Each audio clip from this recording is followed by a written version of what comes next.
Hey guys, welcome back. I hope you are having an amazing day. Let's get right into the stories. The first one is a pro-revenge story. I recently joined forces with a small manufacturing plant in my area. Our agreement was based on capital investment and implementing new automation processes. Initially projected to take 2 years, but completed in just 7 months. It was a typical small facility with 60 production workers split between two 12-hour shifts, running 3 days on and 2 days off. Each shift had 2 production supervisors and 1 maintenance supervisor. The people and their attitudes ultimately led me to become more than just an outside contractor. This decision solidified when I worked the night shift for a week in early 2023 to oversee some line upgrades. That's where I met him. We'll call him Mike Thompson. Mike seemed okay at first, but then I heard him directing his maintenance crew over the radio. The way he spoke to these guys was shocking. They were just there to complete their nightly preventative maintenance tasks, unless something on the line broke and needed immediate attention.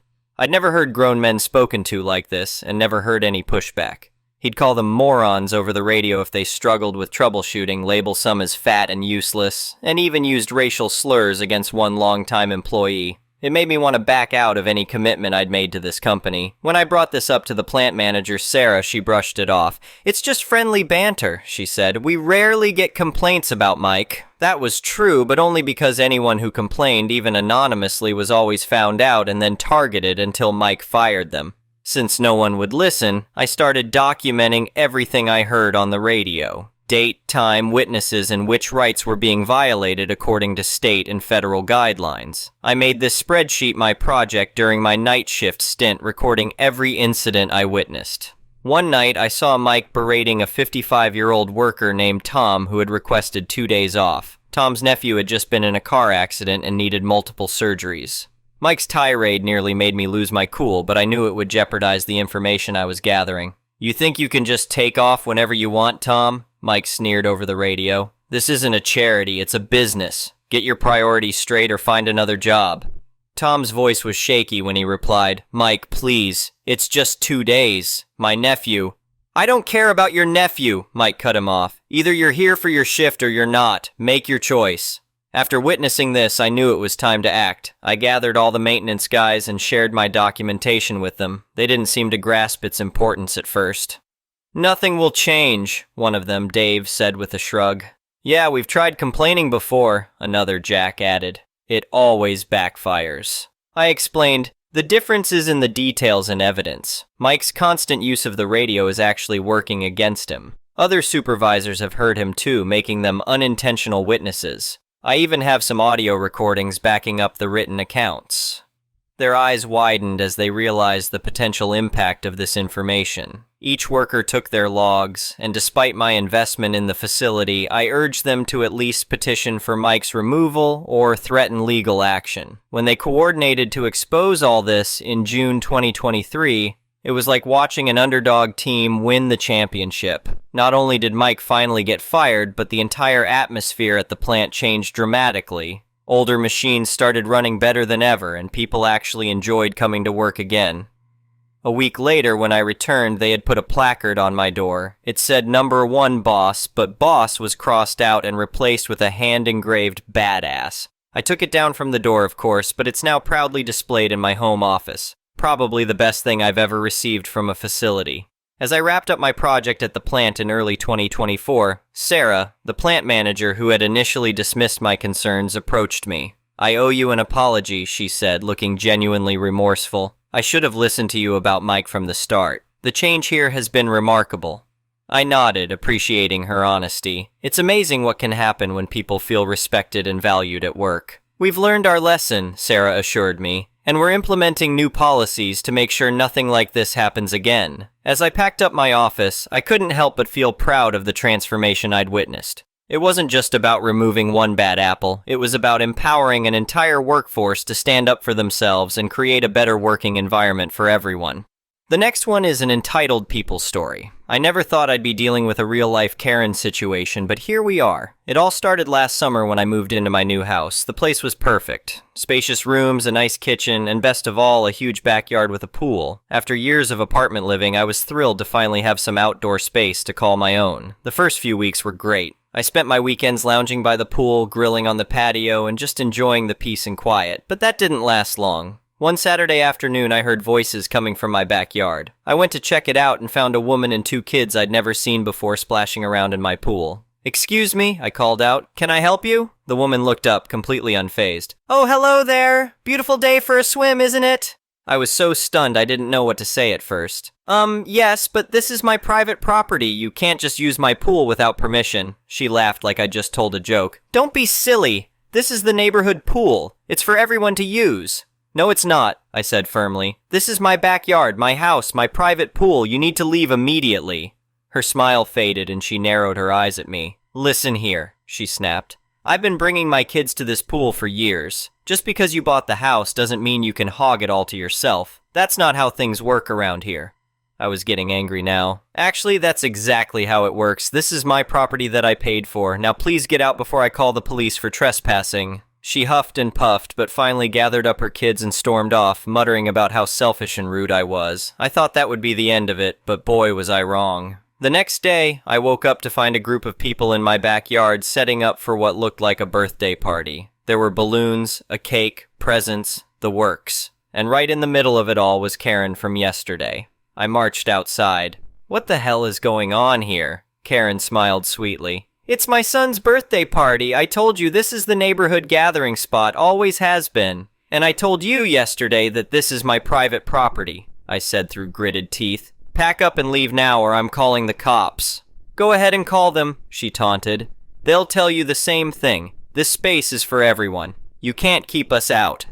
So that's exactly what I did. I called the police and explained the situation. When they arrived, Karen tried to feed them the same line about it being community property. But of course the officers informed her that she was trespassing on private property and needed to leave immediately. You should have seen the look on her face as she and her party guests were escorted off my lawn. I thought for sure that would be the last I'd see of her. But Karen wasn't done yet. Over the next few weeks, she tried everything to make my life miserable. She called in noise complaints when I had friends over. She let her dog do its business on my front lawn. She even started a petition to force me to open my yard to the neighborhood, claiming it was tradition. The final straw came when I caught her trying to cut the lock on my gate one night. That's when I decided enough was enough. It was time to take legal action. I hired a lawyer and filed for a restraining order against Karen. We gathered all the evidence of her harassment and trespassing, including security camera footage and police reports. When we went to court, Karen tried to argue that I was disrupting the community by privatizing a public space.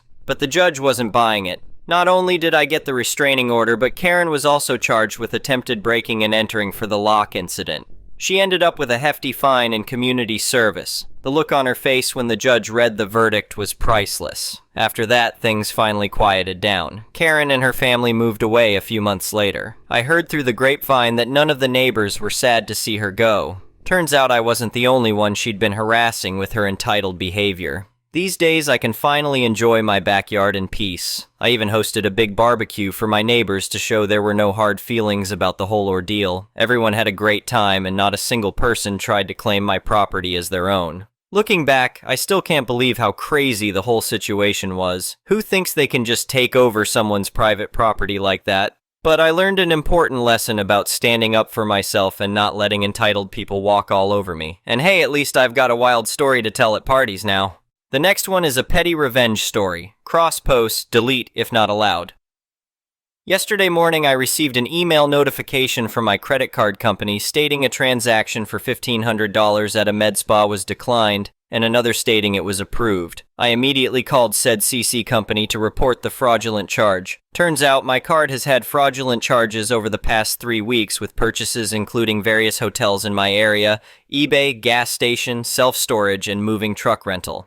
I rarely use this card. The last time I used it in person was in February, and last online purchase in 2023.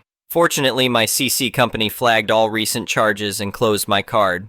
This morning, my significant other had a doctor appointment in the same city as a hotel purchase made yesterday. After the DR, BF asked me what I thought we should do today. I said, "Well, you wanted to shop for some new shoes, or we can swing by this hotel up the street and see if the credit card thieves are still there?" The amount seemed like it would cover 2 or 3 days. So BF and I go to the hotel to see if the people were still checked in and to let them know the card was stolen and the charges would be reversed. Front desk lady was pissed. She was able to find the reservation by card number and noted that the person had kept changing cards to pay for the room. Of course, they didn't tell me the room number, much to my BF's dismay. BF was hoping to get a room key to take their stuff. LOL, right?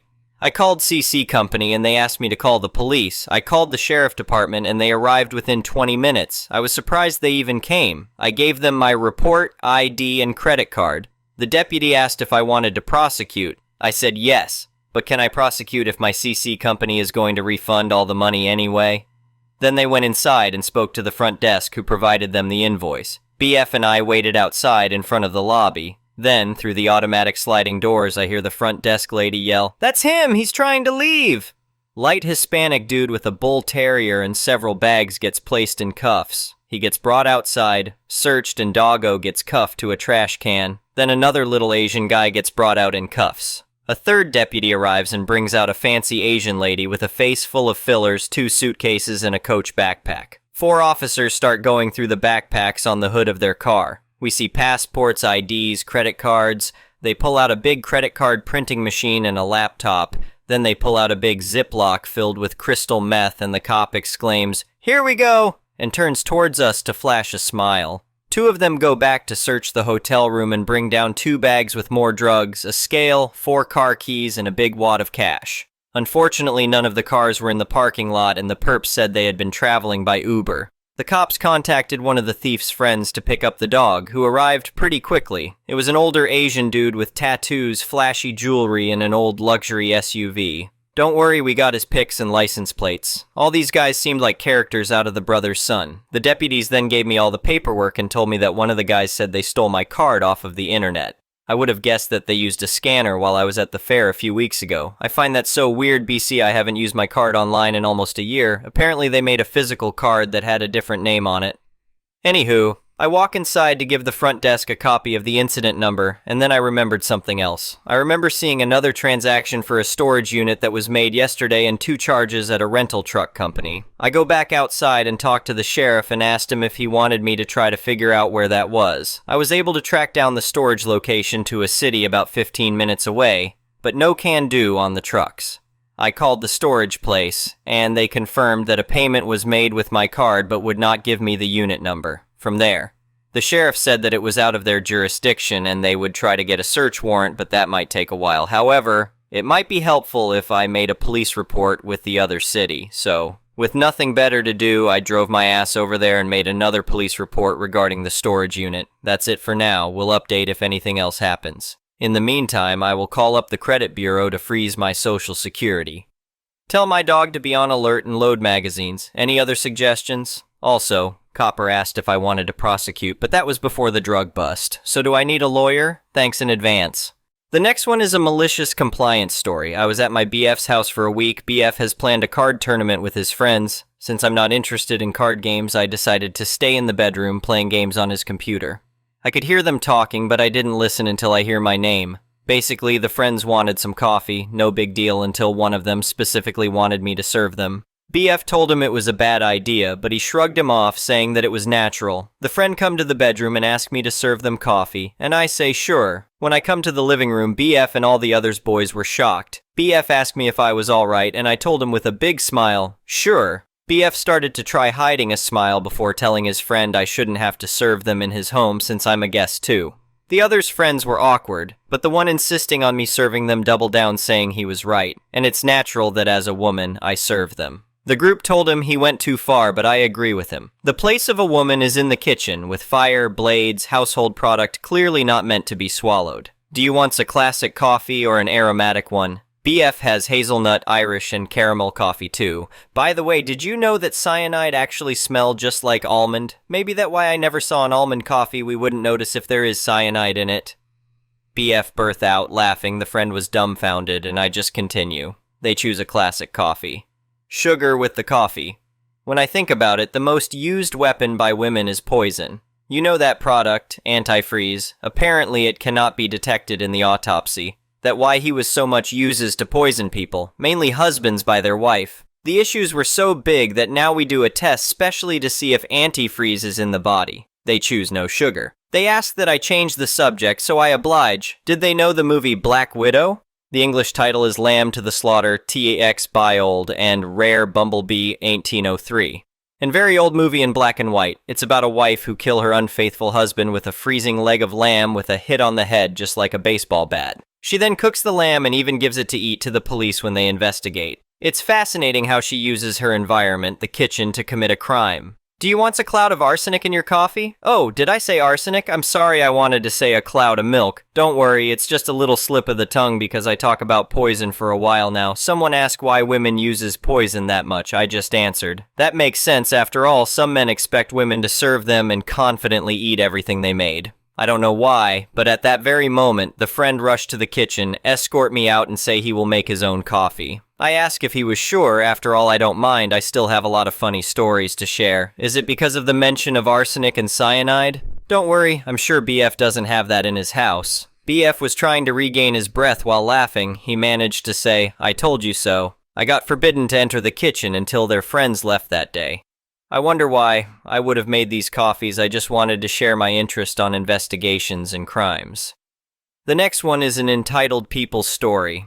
Many years ago, an old boyfriend and I had reserved a camping spot in California for 7-4. It used to be you only needed reservations for popular campgrounds, but they developed a much-needed reservation system for all campgrounds. Reservations were a must because that year the 4th landed on a Wednesday, making campsites unavailable reserved for the whole week. The campground belonged to the state and was a walk-in-sight campground. For those not familiar with walk-in campgrounds, you park your car in a parking lot and walk about 1/4 mile to the campsite. Both at the parking lot and the entrance to the sites had signs stating that camping was by reservation only. We get there a little before check-in time and noticed a group of people had set up on our site and had left to go hiking or sightseeing. At 4 o'clock, the ranger arrives and we explain that someone is in our site and give him our reservation confirmation. We offer to move to the next closest site, but the ranger said all the sites were reserved. He told us he will have them move once they return. He also stated that the people didn't pay the day use fee either. To kill time, BF and I go for a hike and have a quick dinner of sandwiches. About 3 hours later, we get back to the campground, and the group is very slowly moving their things. There's 4 adults and about 3 kids. The adults are dragging out leaving by taking one thing at a time to their vehicles. To slow things down more, they had a pickup truck specifically for firewood and could only move a log or 2 at a time back to the pickup. You'd think they'd have a wheelbarrow for all that wood. It starts to get dark, so we bring out the tent and sleeping stuff for when the site is ready. We figured we could unpack the rest the next morning. As we were removing our things from the car, a member of the group confronts me. He got my name from the reservation list at the checking spot. He asked why I was so lazy as to not move to a space farther out. BF and the ranger told him to shut up. This only made the man angrier. His wife and his friends started to verbally attack us, telling us if we wanted the space so bad, then we should have gotten there before them. They kept insisting we invalidated our reservation by not being there early. Some other campers were watching the whole thing play out and offered us to hang with them and have cold beverages, which we gratefully did. By this time, the ranger had enough of their moaning and threatened to have local law enforcement trespass them. They finally get the picture and move everything out. We go to set up. I put some stuff on the picnic table when I noticed they left a nasty letter to us. In short, they blamed us for ruining their kids' 4th. They won't get to see fireworks, have s'mores, or see the stars at night. Instead, we have to go to a motel. Worse, they threatened confrontation if they see us around the area. I folded the letter up and gave it to the ranger the next day. The next one is an entitled parent story. For context, I work at a dance school. We have baby classes that are half tap class and the second half is ballet class. Those classes are for 3 to 5-year-olds. Mom calls the school phone and I pick it up because I'm available. Mom: "Hi, I'm looking for dance class for my 4-year-old. Me: "Great." Proceeds to explain the class. Mom: "I don't want my child in tap shoes. Tap is the most dangerous dance form. Didn't you know? How can you allow small children to put themselves at risk like that?" Me: confused. May I ask why you believe tap is so dangerous? The worst thing that can happen is accidentally kicking yourself. Yeah, it hurts, but everything has a learning curve. Mom: "Well, I once bought a pair of tap shoes at a garage sale. When I wore them, I slipped on my kitchen tile and I could have died. I can't have my precious flower," yes, she really did day that, "at risk." Me proceeds to explain that tile flooring is inappropriate for a beginner in tap shoes and that dance studios have special flooring. Mom: well, I still don't know. Why don't you guys create a class for those who don't want their children in those nasty shoes? My daughter is homeschooled and this is the first time she will be doing any activity outside of the home. I want to make sure she won't be traumatized by a fall. It's not fair to make them do tap. Me: how old is your daughter? This is TV's first activity she's joining? How exciting! She will be able to try something new. Who knows? She might really love the tap. Plus, you can honestly trip and fall doing literally any activity out there, especially dance. Mom: she's 4. She's never done anything outside of our house except go to the doctor. I'm excited for her to start making friends. I just don't want her to die. The conversation got really repetitive after this, where she'd keep asking for a special class. I said she can either pay for private lessons, which I didn't actually recommend for that age at all, or she can go elsewhere. Our school is incredibly affordable, so most people want to stay with us but try to get us to bend to their needs. I told my boss, and my boss felt so bad that this toddler has had probably little to no socialization. We hope Mom lets her precious flower wear fun shoes that make sounds. If not, I pray that kid gets to get out of her house soon. Thank you for watching. I would really appreciate it if you could like the video and subscribe to our channel if you haven't already. We'll see you again tomorrow.